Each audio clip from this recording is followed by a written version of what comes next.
Would you like to know how to value and evaluate commercial real estate in your portfolio? Hi, I'm Jon Queen with Coldwell Banker Realty in South Denver with the Queen team. You can reach us anytime at queenteam@coloradohomes.com, and we upload a regular series on Real Estate Investing 101 Masterclass, and today's topic will be commercial real estate valuation. But before we get into that, if you're new to the channel, please click the subscribe button and hit that little notification bell right next to the subscribe button so that you can be in the loop and in the know whenever we upload new valuable content on our Real Estate Masterclass. So now that we've got that out of the way, let's jump into it. The first way that you sometimes see commercial real estate valued, and by commercial real estate in this context, I'm talking about multifamily housing, or I'm talking about retail, the strip mall or the office space. I'm not talking about industrial, and I'm not talking about single family properties. I'm talking about commercial properties, multifamily, office spaces, and retail. So the gross rent multiplier, what is it? Well, it's basically a shorthand way of predicting how many years it takes the gross rents from a property to pay back the price that you paid. And so it's kind of like a payback period ratio that you'll sometimes see people say, well, it'll take me 5 or 6 years to pay off this investment. And that seems better than this other investment that takes me 10 or 15 years to pay off. Or I don't want to be in any investment that takes me more than 4 years to pay off, just as a general rule. You'll hear investors sometimes talk like this, especially when they're initially screening properties for potential selection.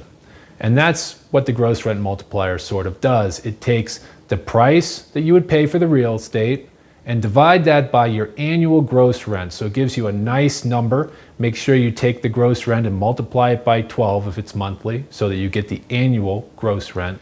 And at the 20,000 foot overview level, that generally says you have enough gross rents to pay back your purchase price in that many years, whatever that multiple ends up being. Now, there are multiple nuances to this that make the gross rent multiplier less than useful as a very in-depth performance evaluation tool. The first main one being, of course, that gross rents often do not bear an exact correlation to net rents. So the amount that you're charging your tenant every month and then the amount that he pays you over the course of that year may not have any type of direct relation to the amount that you have in your bank account at the end of the year.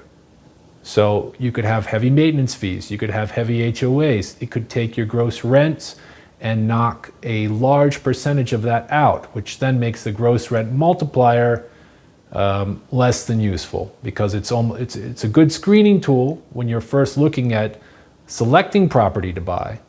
But the reality is all of us only care about money that's actually in the bank, not just money that people are paying us in a check that we then have to pay to somebody else. So the first method is the gross rent multiplier. It's a good tool, but it's usually just a starting point. The second method used that you often hear about to evaluate commercial real estate is the cash on cash return. And the cash on cash return is as follows.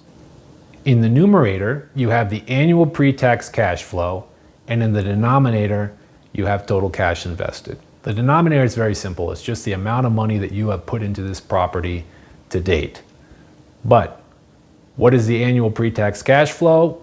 It's also not so difficult, but we'll explain it right now. The annual pre-tax cash flow in your numerator is simply your annual gross rents minus the vacancy, any months that you didn't rent it out, minus your operating expenses, minus your mortgage payments, plus any other income you may have received on the property. For instance, there may be some license that someone is paying you to do something on the property aside from the rent you're getting from your tenant. That is the annual pre-tax cash flow. Once you calculate that in your numerator and divide it by your total cash invested, you have what's called the cash on cash return, which shows you basically how much cash you're receiving from this property versus how much cash you are invested into this property. And the third method for pricing and valuing commercial real estate property that we'll get into today is a big one. It's when you use net operating income and something called the cap rate to value commercial real estate through an approach called the income approach. And we're going to get into that right now. In the income approach, it's very simple. You divide the net operating income generated from a property by a publicly available statistic called the cap rate. And if you go online and you look at different databases, you can find that for different cities all over the United States, they have cap rates, which are basically percents that you would put in the denominator of your income approach formula based on the property type to generate what would be the target value of a property. And again, I'm talking about apartment complexes. I'm talking mostly about office spaces or retail mall, strip mall establishments. I'm not talking about industrial factories or things like this. So the cap rate is just a fraction that everyone pulls off the internet. You look in terms of what type of property you are. Are you, prime new build office space? Are you new apartment space, or are you semi-new apartment space? Are you older office space? Each one of these has a different cap rate that you can just pull off a table, and that's in the denominator.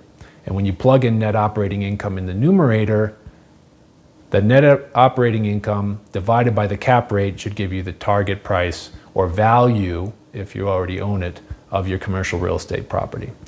So what is net operating income? Well, let's get into it.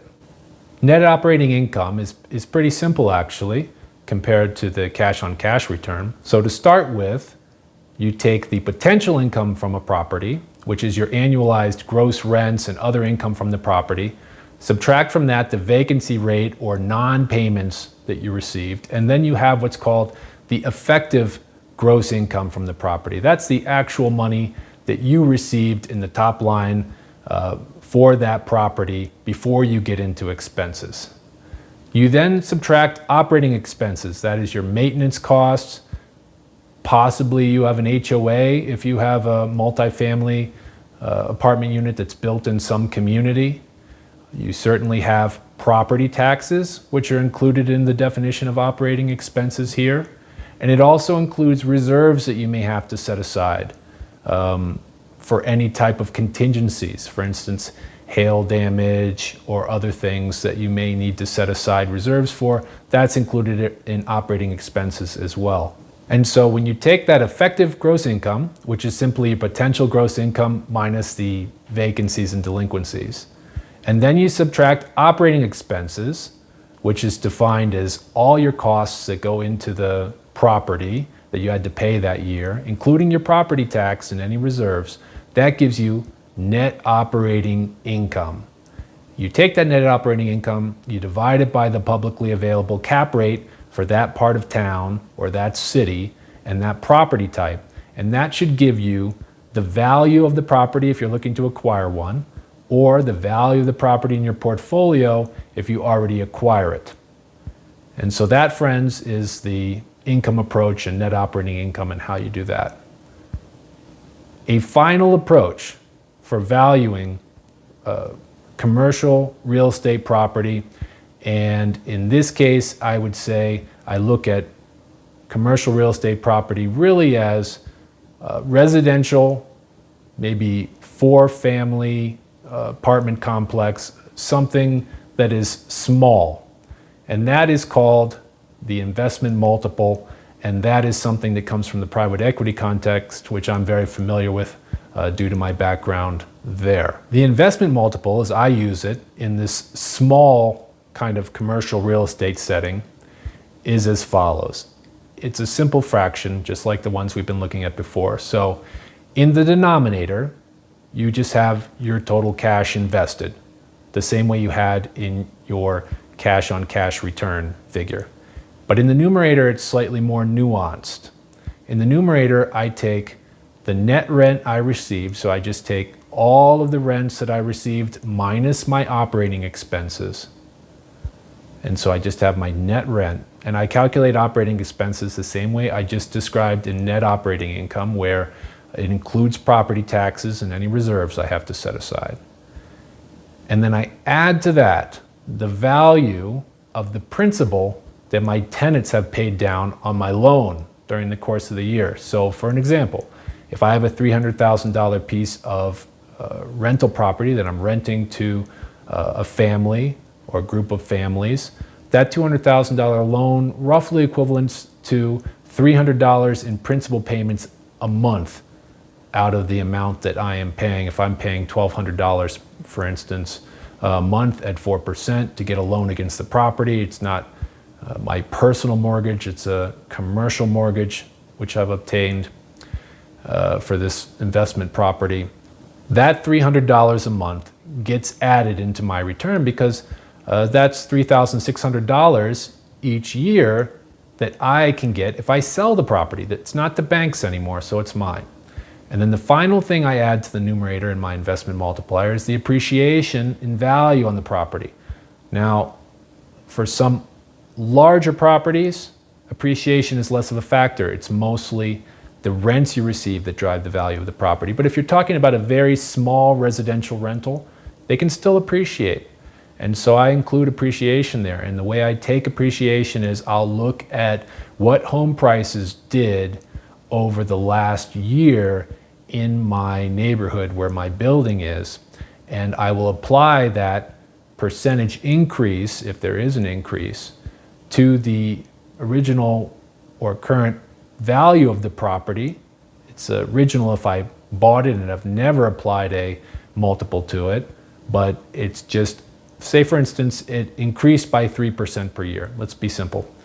If I bought it at the beginning of the year for $300,000 and it increased by 3% per year, that means I add that $9,000 that I gain in value to my numerator. And I add all of that together in the numerator, subtract it by the cash that I've invested in the property, and that tells me what the value of that property is generating for me in the portfolio for my family. So friends, we've just gone through different ways to value and evaluate commercial real estate property. We've gone through 3 of the common approaches that you'll see in the field for commercial real estate valuation, and we've ended with my personal favorite from the private equity background. And I hope that these tools are useful for you in your own life as you're looking at building your own portfolio and generating that family wealth. And of course, if you have any questions or comments, please leave them here. And you can always reach Violetta and I at queenteam@coloradohomes.com. We're happy to provide you with free market analysis and professional advice on how to get the exact type properties you need to grow that generational wealth and create financial security for you and your family. Take care and have a great day.